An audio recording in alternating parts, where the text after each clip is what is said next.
इंद्रायणीचं पसायदान. 14 April. जय भीम. लेखक doctor Santosh Motiram Mulavkar. अभिवाचक doctor Vrinda Phulkar. जय भीम म्हणजे माणसानं माणसाचा केलेला उद्घोष, माणसानं माणसाचा केलेला जयघोष.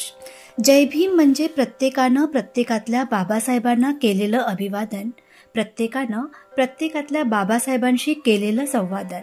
जय भीम म्हणजे प्रत्येकानं प्रत्येकाचं केलेलं उद्बोधन, प्रत्येकानं प्रत्येकाचं केलेलं प्रबोधन. जय भीम म्हणजे माणसानं माणसात शोधलेला बुद्ध, कबीर, फुले, शाहू, आंबेडकर. जय भीम म्हणजे माणसानं माणसाला दिलेलं माणसाचं नवं नाव.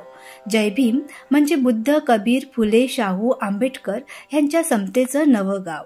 जय भीम म्हणजे माणसानं माणसाचा घेतलेला सम्यक शोध, माणसाला माणसाचा झालेला सम्यक बोध. जय भीम म्हणजे ममतेचा विचार, समतेचा आचार, बंधुतेचा उच्चार. जय भीम म्हणजे परिवर्तनाची दिशा, मानवतेची आशा, नवसामाजिकतेची भाषा. जय भीम म्हणजे न्यायाचं अधिष्ठान, परिवर्तनाचं प्रतिष्ठान. जय भीम म्हणजे प्रकृतीनं संस्कृतीला दिलेली साथ, संस्कृतीनं प्रकृतीला दिलेली दाद. जय भीम म्हणजे नव्या प्रकृतीचं गोंधन, नव्या संस्कृतीचं कोंदण. जय भीम म्हणजे नव्या प्रकृतीचं गीत, नव्या संस्कृतीचं निळसंगीत, निळ्या आभाळाची कविता, काळ्या मातीची कथा, भंगलेल्या मानवाच्या मुक्तीची अभंग गाथा. जय भीम म्हणजे पाण्यानं अनुभवलेला पहिला मुक्तीचा तरंग. जय भीम म्हणजे जलसाक्षरतेची महामानवाने निर्माण केलेली पहिली अक्षरं. जय भीम म्हणजे सगळ्यांसाठी भरून येणारं आभाळ, प्रत्येकासाठी मनसोक्त बरसणारी रिमझिम. जय भीम म्हणजे नव्या चैतन्याचा सर्जन, नव्या प्रकाशाची छेडलेली तार. जय भीम म्हणजे आचाराचा संत, विचारांचा वसंत. जय भीम म्हणजे ज्ञानाची आभा, प्रज्ञाची प्रभा, चैतन्य स्पर्शाचा सुगंध गाभा.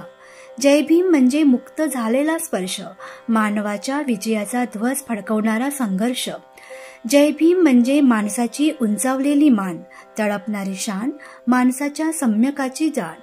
जय भीम म्हणजे झाडातलं हरितद्रव्य, माणसाच्या चेतना पेशीतलं विचारद्रव्य, सुमनातलं सुगंधद्रव्य.